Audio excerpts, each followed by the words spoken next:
नमस्कार साथियों, स्वागत है आपका अपने यूट्यूब चैनल निर्मल पाठक क्लास में। आज देखो मैं आपके सामने कुछ महत्वपूर्ण तथ्य लेकर के आ रहा हूँ। तथ्य ये हैं कि देखिए आज हमारे गाँव जो है वीरान पड़े हुए हैं, पलायन हो रहा है गाँव से। हमारे लोग जो है बाहर जॉब करने जाते हैं, फिर धीरे-धीरे वो बाहर ही बस जाते हैं। तो गाँव की व्यथा भी आपको सुनाऊँगा।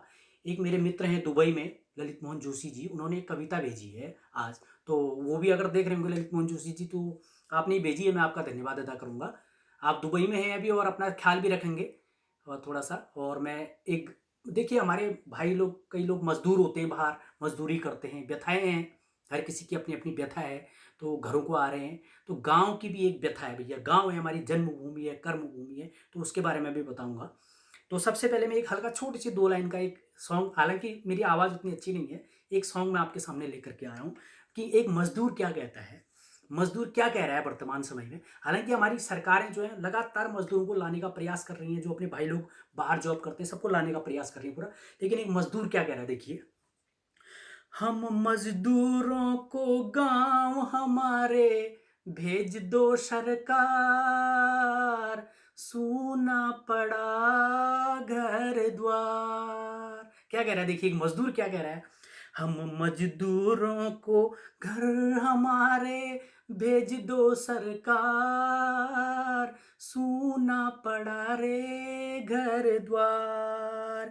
मजबूरी में हम सब मजदूरी करते हैं, मजबूरी में हम सब मजदूरी करते हैं, घर बार छोड़ के हम शहरों में भटकते हैं, घर बार छोड़ के हम शहरों में भटकते हैं।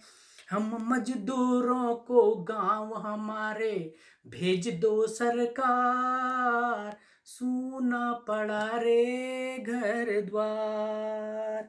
हमको न पता था कि ये दिन भी आएंगे, हमको न पता था कि ये दिन भी आएंगे, कोरोना के कारण घरों में सब छिप जाएंगे।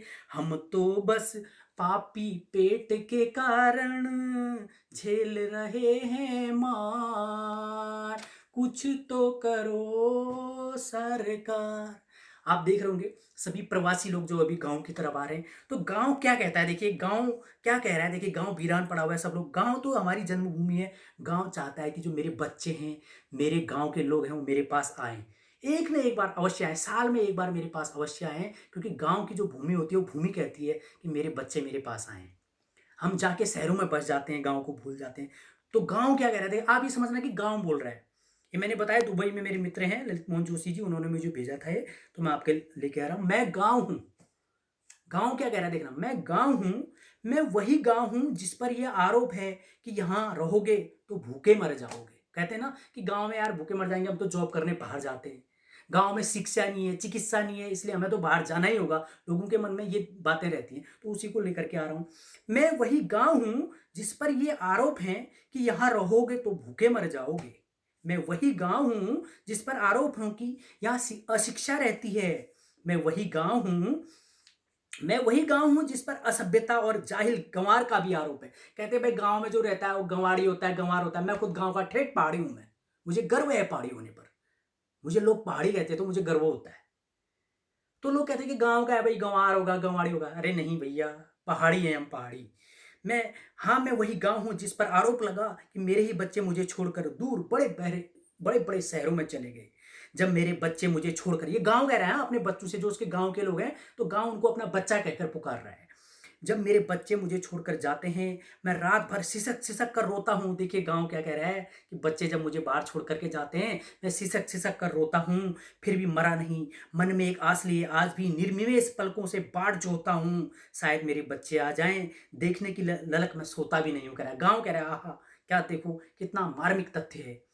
लेकिन हाय जो जहाँ गया वहीं का हो गया, गाँव कह रहा है। गाँव की व्यथा देखिए। मैं पूछना चाहता हूँ अपने उन सभी बच्चों से, क्या मेरी इस दुर्दशा के ज़िम्मेदार तुम नहीं हो? भाई गांव छोड़ करके लोग बाहर चले गए, गांव वीरान पड़ गया, बंजर पड़ गया, झाड़ियां जम गई, तो दुर्दशा गांव कह रहा है मेरी ऐसी दुर्दशा हुई यार, इसका जिम्मेदार तुम नहीं हो, कह रहा है गांव। अरे मैंने तो तुम्हें कमाने के लिए शहर भेजा था, गांव कह रहा है देखो, अरे मैंने तुम्हें तो कमाने के लिए शहर भेजा था और तुम मुझे छोड़कर शहर के ही हो गए। गांव कह रहा है मेरा हक कहाँ है, गांव कह रहा है मेरा हक कहाँ है, क्या हक है देखो गांव का, क्या तुम्हारी कमाई से मुझे घर मकान बड़ा स्कूल कॉलेज इंस्टीट्यूट अस्पताल आदि बनाने का अधिकार नहीं है। गांव क्या कह रहा है ना, जो मेरे गांव के बच्चे बाहर कमा के मोटी मोटी तनख्वाह ले रहे, बहुत अच्छा कमा रहे हैं, कभी गांव में आकर स्कूल खोल दो, गांव में अस्पताल खोल दो, अच्छी अच्छी चीजें, गांव कह रहा है ऐसा यहाँ भी खोल दो, कह रहा है वो इंस्टीट्यूट अस्पताल आदि बनाने का अधिकार नहीं है, ये अधिकार मात्र शहर को ही क्यों, जब सारी कमाई शहर में दे रहे हो तो मैं कहाँ जाऊं, कह रहा है गांव कह रहा है मुझे मेरा हक क्यों नहीं मिलता, ये गांव की व्यथा है। इस कोरोना संकट में सारे मजदूर गांव भाग रहे हैं, गाड़ी नहीं तो सैकड़ों मील पैदल बीवी बच्चों के साथ चल दिए, आखिर क्यों, जो लोग यह कहकर मुझे छोड़कर शहर चले गए थे कि गांव में रहेंगे तो भूख से मर जाएंगे, वो किस आस विश्वास पर पैदल ही गांव लौटने लगे। मुझे तो लगता है निश्चित रूप से उन्हें यह विश्वास है कि गांव पहुंच जाएंगे तो जिंदगी बच जाएगी। देखो गांव पर विश्वास हो रहा है आज, जो बाहर लोग है ना उनको अपने गांव पर विश्वास है कि गांव जाएंगे तो वो कह रहे हैं कि हम बच जाएंगे, देखो तभी तो आदमी आ रहा है भाई, दिल्ली मुंबई कोलकाता से गांव आ गया, उसको विश्वास है हम गांव में जाएंगे तो हम जीवित जीवित बच जाएंगे, जिंदगी बच जाएगी, भरपेट भोजन मिल जाएगा। देखो आज आस है कि गांव में भरपेट भोजन मिल जाएगा, परिवार बच जाएगा। सच तो यही है कि गांव कभी किसी को भूख से नहीं मारता, गांव कभी किसी को भूख से नहीं मारता। एक तो सबसे पहले हमारी माँ होती है, माँ के बाद जो हमारा गांव होता है ना वो हमारी दूसरी माँ होती है। तो गांव ऐसी चीज है, देखो आओ मुझे फिर से सजाओ, गांव कह रहा है आओ बाहर से आओ मुझे फिर से सजाओ, मेरी गोद में फिर से चौपाल लगाओ, मेरे आंगन में चाक के पहिए घुमाओ, मेरे खेतों में अनाज उगाओ, खलियानों में बैठकर खुद भी खाओ, दुनिया को खिलाओ, महुआ पलाश और पत्तों को पिनकर पत्तल बनाओ, गोपाल बनो मेरे नदी ताल तले, ये बाग बगीचे गुलजार करो, बच्चू बाबा की पीस पीस कर पर प्यार भरी गालियां, राम जन्म काका के उटपटांग डायलॉग, पंडित लाइन की अपनापन वाली खीज और पिटाई, दशरथ साहू की आटे की मिठाई, हजामत की मोची की दुकानें, बड़भुजे की सोदी महक, लैया चना कचरी दोहरा बूट खुशारी, सब आज भी तुम्हें पुकार रहे हैं। मैं तनाव भी कम करने का कारगर उपाय हूँ, गांव में जाते तो तनाव कम हो जाता है, आपको पता है।